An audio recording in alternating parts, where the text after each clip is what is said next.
Broward County school officials in Florida are now admitting that confessed Parkland shooter Nikolas Cruz had been assigned to Promise, an Obama-era school discipline program that encouraged teachers and principals not to report threatening and assaultive behavior of minority students to law enforcement in order to appear non-discriminatory. Tracy Clark, a spokeswoman for Broward Superintendent Robert Runcie, said Sunday the school district had confirmed Cruz's referral to the Promise program following his vandalism of a middle school bathroom on November 25, 2013, reports WLRN.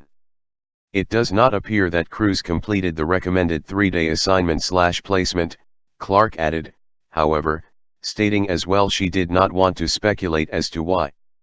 The spokeswoman said Cruz made an appearance at Pine Ridge Education Center in Fort Lauderdale, the Promise alternative school facility, for his intake interview the day after the vandalism incident.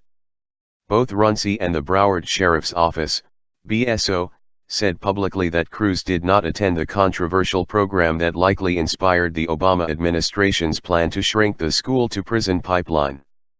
The Obama administration threatened school districts with the possibility of federal investigation and loss of funding if their statistics showed disproportionately more minority students arrested and suspended. When the controversy erupted over the fact that, despite an alleged extensive history of violence, assaults, and threats, Cruz evaded arrest and was able to obtain a firearm, Runcie actually denied his Promise program was at all instrumental in Cruz's shooting.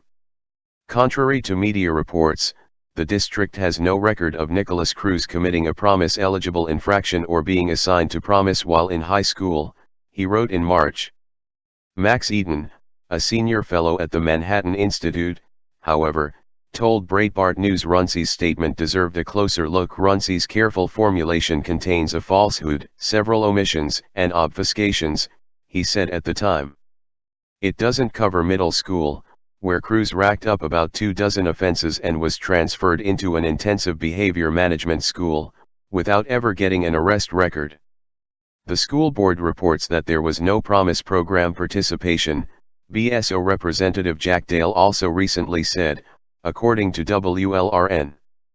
Cruz's high school discipline records were obtained by WLRN and reportedly show he had been in trouble for fighting and verbal assault while at Marjorie Stoneman Douglas, MSD, high school. Tito's infractions didn't meet the eligibility requirements for Promise, the news report notes. In both cases, he was suspended.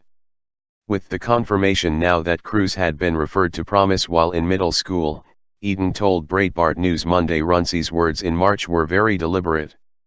The mainstream media accepted this carefully parsed statement as a categorical denial, he explained. But those words weren't there by accident. He was sent to Promise while in middle school. And let me assure you, he committed crimes that school administrators knew about but did not record. The Promise program allows students who commit any of 13 misdemeanors at school to avoid arrest and, instead, receive restorative justice counseling such as talking circles and other forms of therapy.